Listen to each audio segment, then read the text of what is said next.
लाड़कानो मां ॾिसूं था लाला अब्दुल रहमान पिनियो जी ही रिपोर्ट। लाड़कानो रोज़ाने मुंहिंजी सिंध लाड़कानो अख़बार जे सरवाण पीपल्स पार्टी जो वर्कर दिलबर शाहिद जे जनम ॾिहाड़े ते पाकिस्तान पीपल्स पार्टी जे MPA Jamil Ahmed Soomro, empire town जे chairman Waqar Ali Bhutto, UC3 chairman Ghulam Nabi Bhutto पारां जमील हाउस में एम्पायर टाउन ऑफिस में केक कटियो वियो।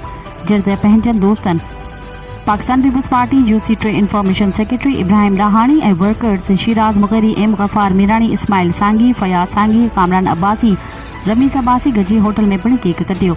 जिते इन मौक़े ते शुक्रियो अदा कंदे दिलबर शाह चयो त पाकिस्तान पीपल्स पार्टी में अचण सां ई दोस्तनि इज़तूं ॾिनियूं आहिनि। हक़ीक़त में ही वाहिद पार्टी आहे जेका वर्कर्स जो एतिराम करे थी।